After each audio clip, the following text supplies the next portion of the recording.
Hello, welcome to my first PTCG Live video. But I had an interesting idea, and I thought I might as well make a video on it, share it, see what happens. See what happens to the internet. I don't know.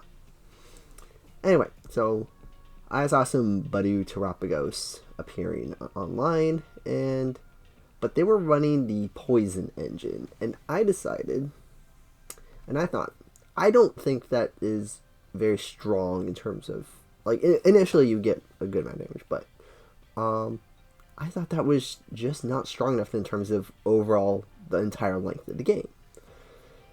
If you want to use multiple Budew and not worry about things dying, because the poison one, you end up killing your Budews a lot, which I found a little bit of a problem, because it effectively makes your Budew kind of into a Dusclops, except you didn't get damage just anywhere you wanted. That was kind of my problem with it. But so I decided, okay, how about we go the Froslass route? If you don't remember, Froslass during Pokemon checkup, put 1 damage counter on each Pokemon has an ability except Froslass. So, and we're going to pair this heavily with Munkidori, and since our Radiant is free, we play Radiant Alakazam, which allows us to manipulate our damage counters by up to 2, moving them around, and I thought that would be a little bit stronger. And, well, it's kind of a normal Terapagos list, other than that. And, well, in terms of the other variants of Budew Terapagos, except, I mean, we're playing Dark Psychic. We just want the possibility of using Munkidori as an attacker, because it is a one-price attacker. It does 60 damage. Sometimes that's just enough as a one-price attacker. And this confusion can be relevant, but also it means we don't get stuck with Radiant Alakazam in the active. We can actually do damage. And after we've item locked, there's a good chance there's a good amount of cards in their hand. So this might not do insignificant damage. So yeah, and obviously, Fezandipiti is actually a good attacker here as well, because we're having so much damage counter spread to the bench, and also we can manipulate Munkidori damage, and because we're playing 3 Munkidori, I know it's insane to say 3 Munkidori, but trust me, 3 Munkidori is pretty darn good. I tried it with 2, and I liked it, and I played a Mimikyu. So let me show the Mimikyu I'm talking about. There is an Azelf that does almost the exact same thing, except it doesn't have this first attack Perplex, but they're virtually identical. Worst Gift does 10 times the amount of damage covers on all your opponent's Pokemon. This is fine. It's fine. But I found that without the 3rd Munkidori, it was a little hard to manipulate this, and also there's a lot of games where I was playing was like, I wish this. I had this on the bench, I had this in hand, I was like, I wish this was a Munkidori. So, hence, I just completely cut it and put the 3rd Munkidori in, and yeah, so that's where we're at with the list, and our trainers, we're playing some Arven. 1 singular Crispin, you could up this in all honesty, but it's not that necessary. It would be nice to have more Crispin so we can get more dark energy just tutored out in play, but Arven does that job pretty well when we also have our Earthen Vessel.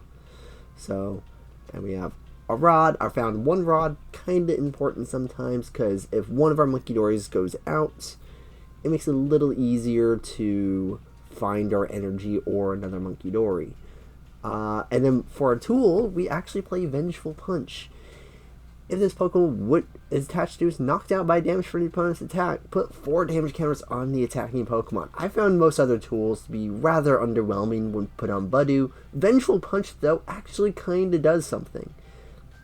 It effectively makes if they take a knockout, Budew is essentially done 50 damage, which very similar to a poison, except we also are hitting the bench. And yeah, and we also run a TM evolution, because there are games when we are kind of stuck with something else inactive. For example, if we stuck with Alakazam inactive or a Terapagos inactive as our starter, and we do find our way to our Snorunt SVI and Arven, we can at least get maybe some damage right away with the TM evolution. So that's kind of my thoughts with this deck at the moment. And although we're only playing 2 Ionos, a third Iono would be pretty nice. But again, the list is a little tight, and we're playing 10 energy, 4/4 split of Dark and Psychic into Turbos. And I like this energy count at the moment. Doesn't feel too much nor too little. And yeah. So if there's, I think there might be room for improvement to optimization. Maybe the Glass Trumpet isn't that necessary, but it is nice in scenarios where it's like, the double turbo will not be enough because of damage reduction. I found a Glass Trumpet be fine, because that way you can Glass Trumpet, because we can find, if we have energy, we can get Arven Glass Trumpet, which is pretty good. And maybe you can cut one Glass Trumpet, I don't know, maybe. But this is where our list is, so let's get into the games.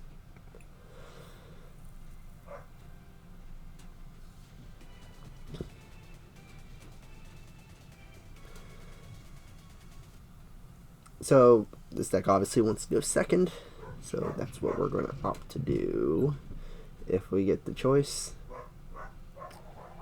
Going first is rather underwhelming for us. Do you want to go first? No, we do not. We're very good going second. And that's just because Budew is that insane of an attacker, and this is a pretty good start. I actually like the start. Oh, not to mention, we do have, this Mew actually is an attacker, so it is kind of relevant sometimes, especially when we're up against Dragapult. The genome hacking is actually kind of good, because we can, if we get their cloaks low, this can potentially just end the game, because if we get, because actually against Dragapult, we're okay. We're not that bad against Dragapult, because we can damage their Cloaks very early with the Froslass, and because we're slowing down with Budew, it makes it more likely that it happens. So usually they do end up spending a couple turns in those scenarios, and our opponent just attached. They're kind of stuck, it looks like. Okay, but we are not stuck at all. And in fact, we're very not stuck.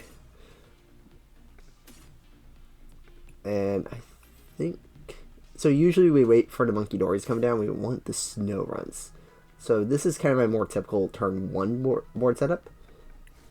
Is a Budew, double Snorunts, Squawk, Terapagos. And I think, well, since we can't do this right away, we're just going to do this. And we're going to Squawk and seize the TM, in case we decide differently, but it's unlikely. And we get perfect. We have one of these, and we hold the nest ball because this may get. Actually, no, we don't want to hold the nest ball because we kind of want our Squawk bumped. But no, we're gonna put this down.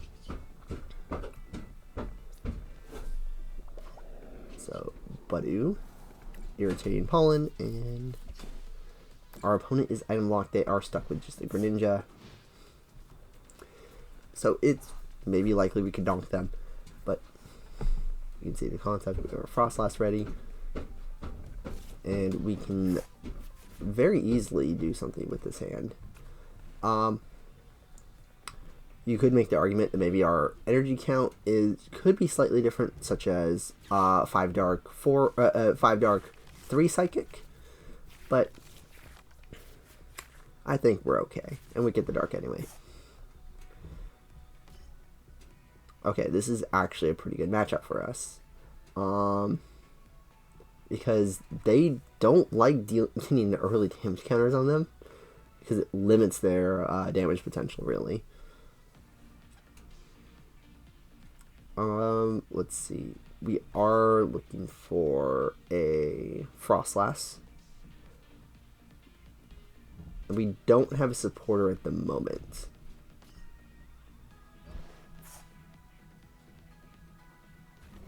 The clef key is only slightly annoying to me, really.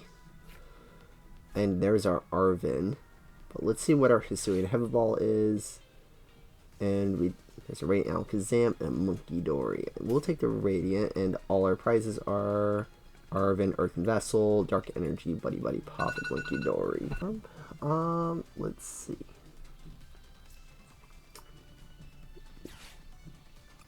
Let's Arven up a Ultra Ball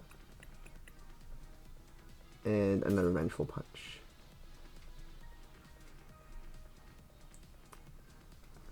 So we really want this, yeah.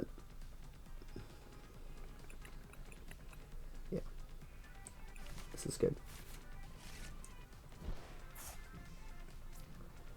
We can actually sacrifice this double turbo. And we can probably go down one Budew. That's probably fine. Yeah, this is fine.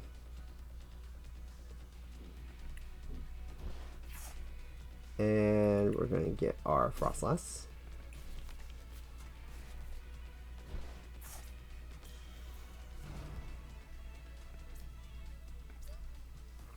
And we should be fine to just Irritating Pollen. We could bench, but Iono out of this hand isn't that bad right now. And often you don't need much more than 2 Froslass. Our bench space is tight even with Area 0. So we're just going to Irritating Pollen. And we're going to let Froslass do a lot of the work for us right now. I mean, it only affects the clef key at the moment, which is slightly odd, but that's how clef key works. Just none of our basics have abilities, so Froslass only damages the clef key right now. But that's fine. Put 2 cards on top. This is an interesting scenario. I personally don't think this is worth it in Gardevoir. But maybe it is meta, I don't know. But it's scenarios like this where you have a low hand size I don't particularly like. Cyphermanic's Code Breaking. I mean, it's fine. We've seen cards like this work before in like with Malo and Trading Zoroark, but in my opinion, it's just fine. It's not amazing, yeah.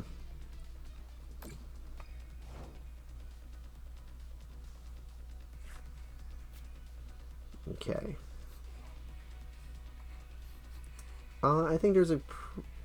Okay, now the double turbo is looking like it was a bad discard. Just because we're getting our energy, because now we could have powered up the Mew. We could have discarded the Snorunt.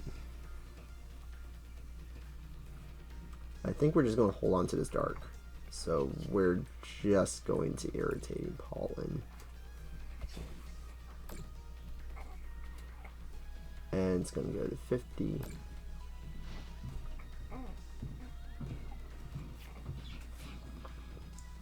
We would like a boss. Okay. Yeah, a boss would actually be really nice. So we can get more damage out. So this is probably one of the things they did this for. Oh, they're playing Munkidori themselves. That's very interesting.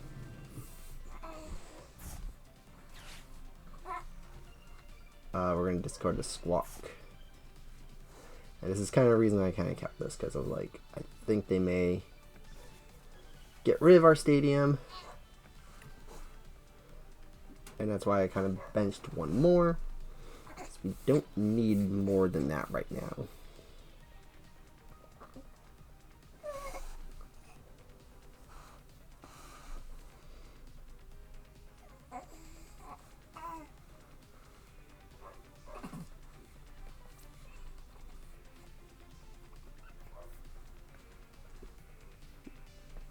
And this Fluttermane is honestly not that great.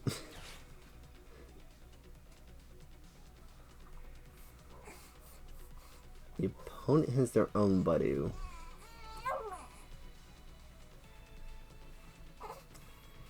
If they're gonna Budew me, that's completely fine. I don't have items in my hand.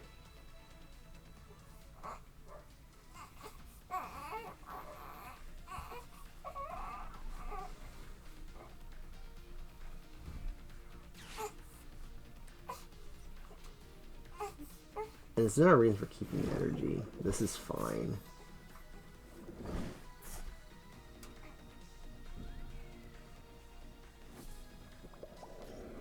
They're a Budew me.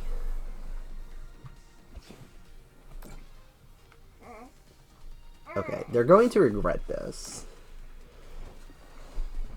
I think this is kind of the optimal for me.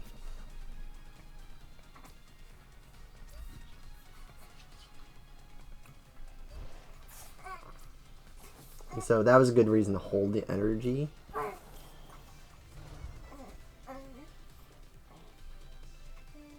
And we can put 10 from our Munkidori onto the Budew. Because it turns up the clock at 1. But no, I think putting more on the Curlia is actually more correct. Because we can just knock out the Budew if we have enough damage counters on us.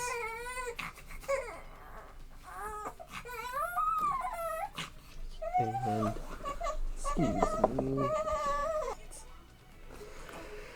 And with that, we take a prize card for free off the Clef Key. And now our Munkidori is really looking good.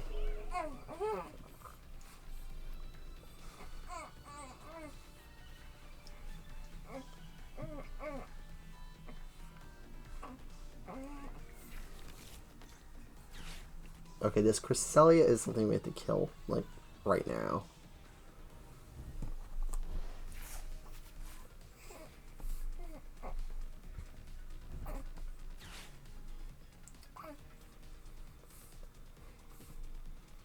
See, Arven doesn't get them anything.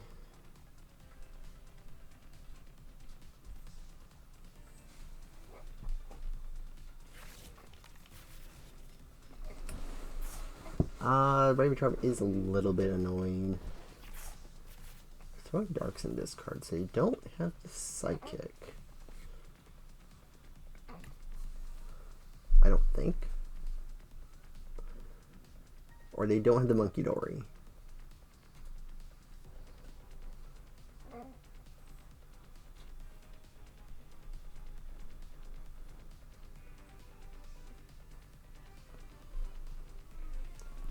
Interesting scenario. Oh, okay. Well, the opponent had nothing because Budew is just a little insane. They probably, maybe they're looking for the Gardevoir EX, but we were very threatening on board as it was.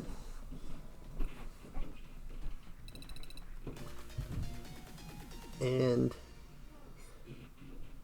let's go ahead and collect our reward. Just a Flareon. But anyway, let's go into another game for the next game. Alright, let's see.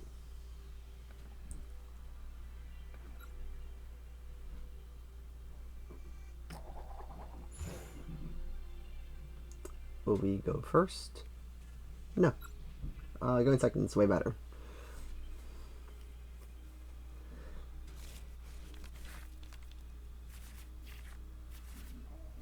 And we have a Budew start, which is pretty good, but we don't have draw right now. But we do get some mulligan draws.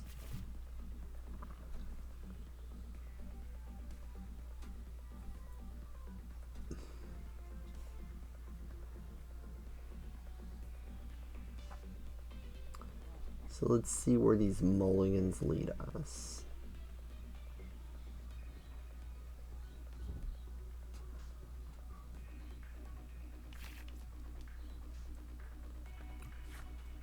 Okay, that's kind of perfect. I don't want to put the Terapagos Munkidori down because the opponent may have an idea of what we do. I like just having a Budew because it's a very generic Pokemon at the moment. A lot of decks are playing it, so it's not a giveaway.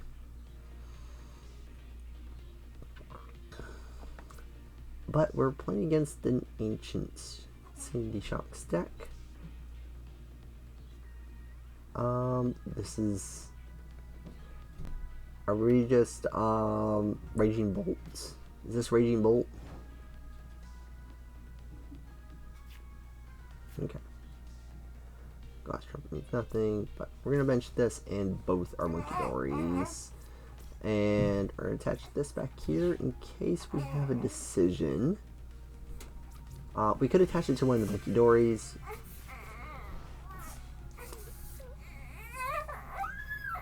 And I think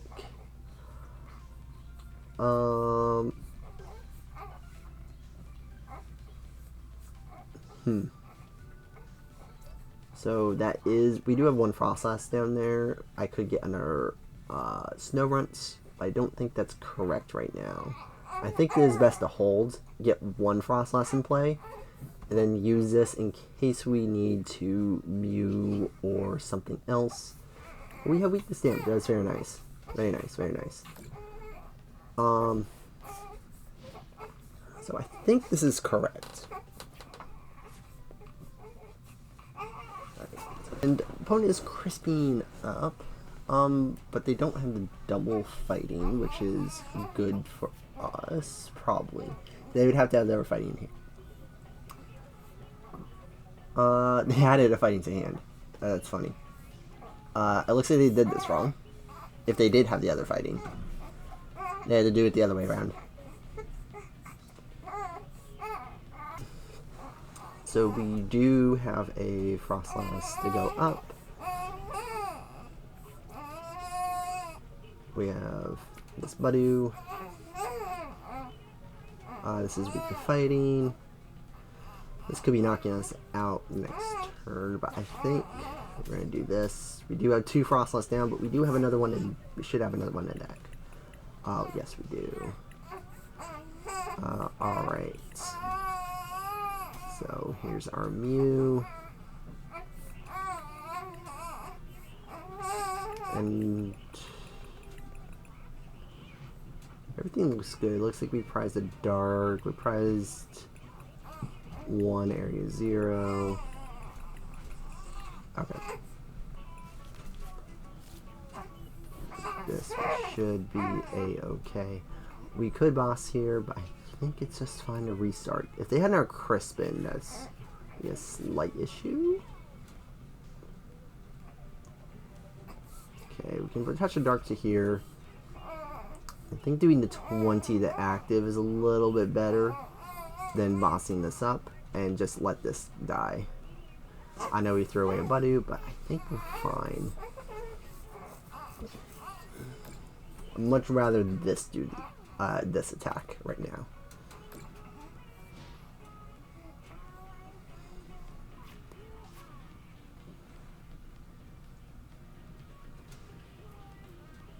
So we really do need our Area 0. They do get out of their hand, which is very good for them.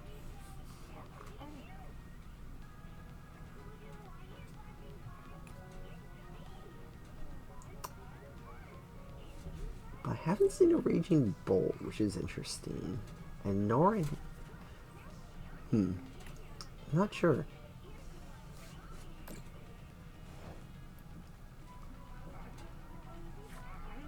Okay, Arven's Arven's pretty good right now, yeah.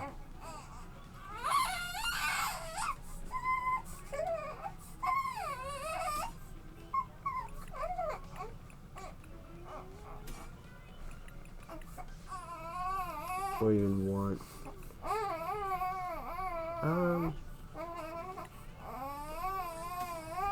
The heavy ball.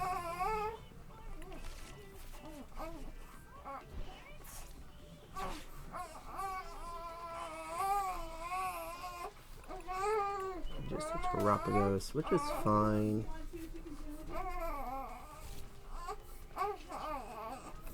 we're gonna move from this Munkidori over to here. Yeah. Okay. Alright. And we're just gonna itching pollen.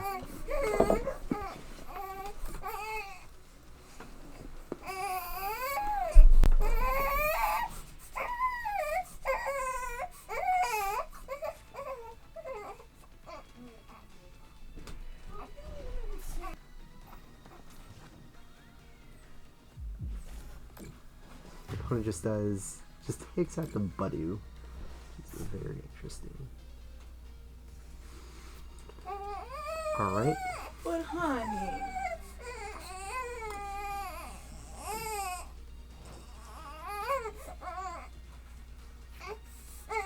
Okay. I think we do want a boss. And now we especially do want to boss and keep this Budew lock up. We're really looking for our area 0. Okay, this is very good. Our dark energy lets us do quite a bit of damage.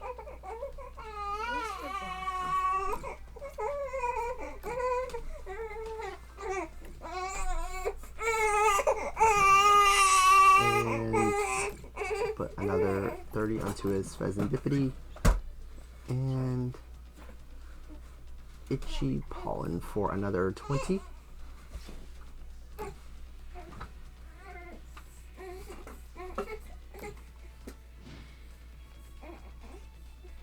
Both of them going to 150 HP, and I think, yeah, unless they have a Crispin.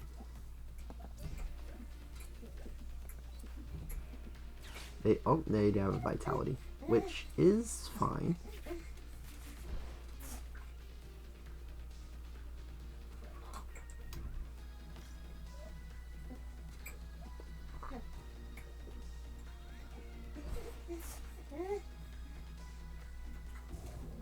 So they can either let the item lock stay, or they can take out a Munkidori or Froslass. They take out the Budew, which is exactly what we wanted.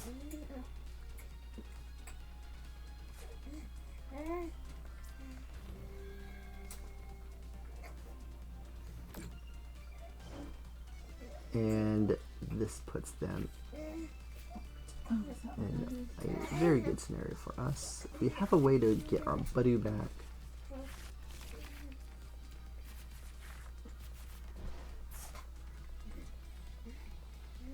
So, okay, this is very nice.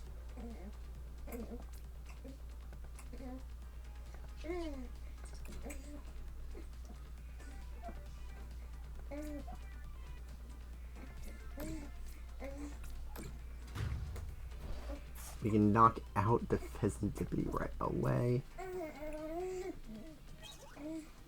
And we get the area 0.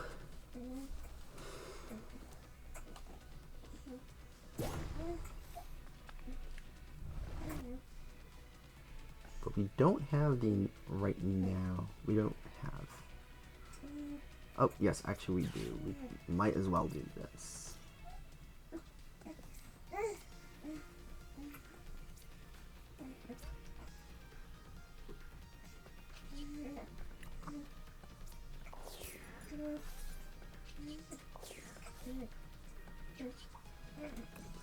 And we're going to move damage from here over to this Ogre Pawn. And now we're going to start beating down with Terapagos. Now that we're more than ahead, we took a 4-prize turn because of that. And this is off just 1 Froslass at the moment. We could be doing better with 2 Froslass, but we don't have another Froslass in play yet. We're still doing the damage. The Budew did its job. We are in true end game.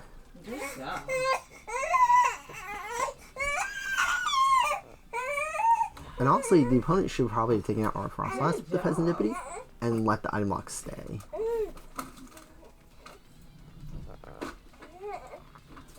But now they are free from item lock. But they're so behind on board, I don't think it matters right now.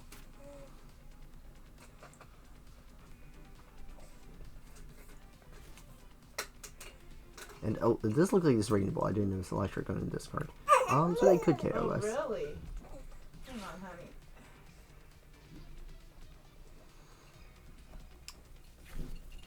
There's that Raging Bolt.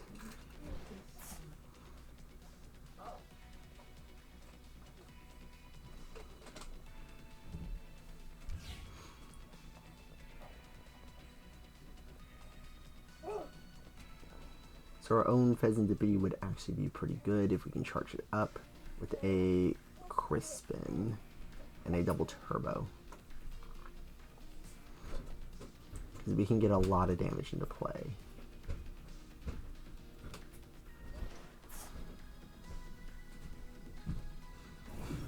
Looks like they're pretty confident with their Raging Bolts, but this is actually, I think, a mistake on the opponent's parts. Or they train. Okay, I guess it is their only option at the moment. Because we do threaten lethal on pretty much everything.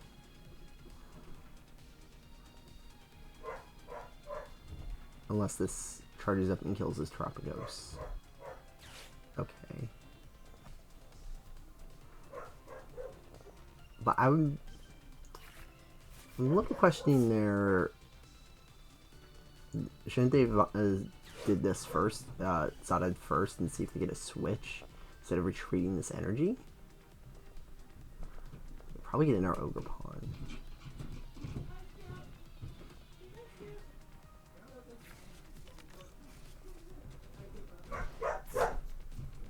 Okay, Greninja is just draws.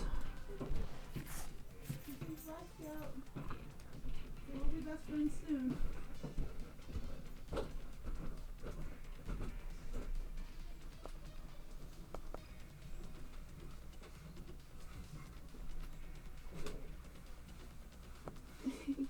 Did you say hi to Scout? Alright. So the opponent's deciding what they'll do. Right now they only have 140 damage. They have 300 HP, but I think we can deal with that with this Terapagos if this lives. They only had one Raging Bolt, which is a pretty big issue for them. Okay. I think they're challenging me, saying you cannot KO this. But I say challenge accepted. We're just gonna burn stuff. So we're gonna put this, we're gonna put Budew, Froslass Budew back in. Put an energy on Munkidori. Put this on the Froslass. Put down Fezandipiti so we can restart for one.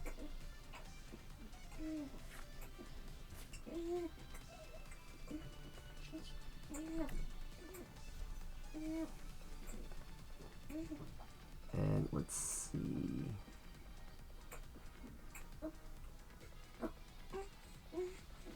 We have 100 damage we can put onto this thing. Okay, I think that's enough.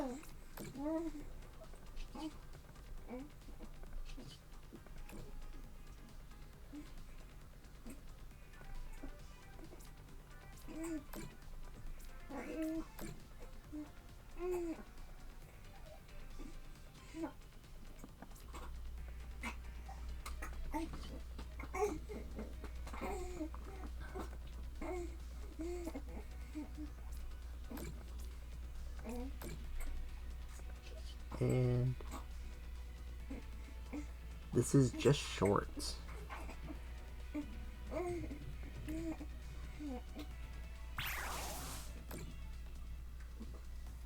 We are actually 1 damage short. But that's fine. Munkidori next turn should win us the game.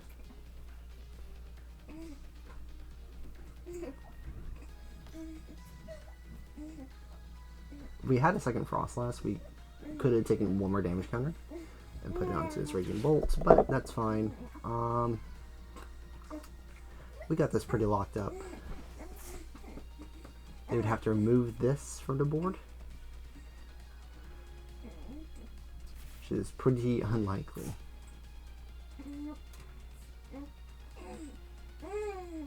So if we had one more Pokemon up in our basic, perhaps we should have got triple Budew, because this may have been draw, may have been Budew instead, with the Super Rod. But I think this is fine. We're in a pretty good scenario.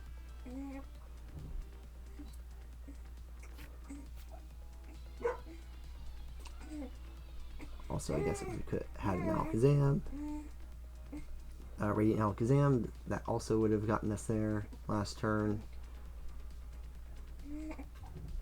But ultimately, I think it's overall just a delay of the inevitable.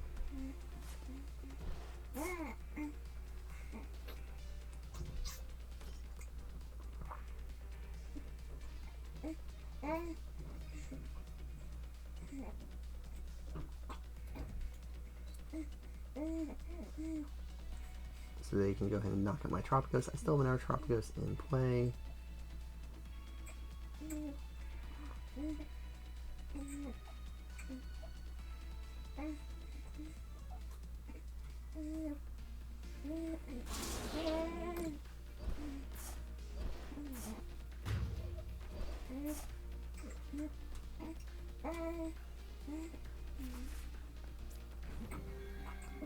And with this last Munkidori,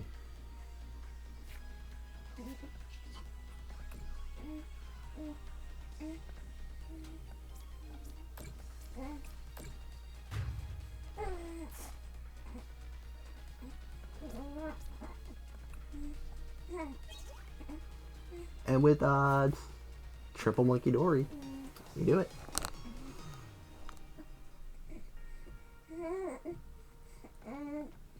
And this is the power of Froslass and Terapagos and Budew.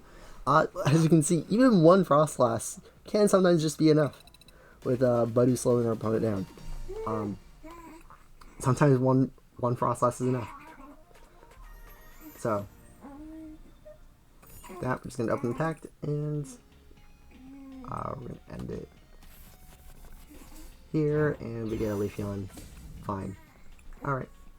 Well, I think this is a very good rendition of Budew and Terapagos, and I hope that, I don't know, maybe it's play, but I think it is good as I'm saying it is, and I think it is better than the poison variants, because I think they just have less closing the game potential versus Budew, Terapagos, Froslass, and Munkidori. I think Munkidori just provides way more value overall, as well as Froslass in terms of getting the damage. And I think it's, I would argue, this is almost better than Dusclops, because although Dusknoir does insane amount for its ability, it does give up prizes, and I think this is much more easier to close the game because you're not giving up prizes. So that's my opinion for this deck. I think it's better than Poison version, and it should be the version of Budew and Terapagos. So until next time.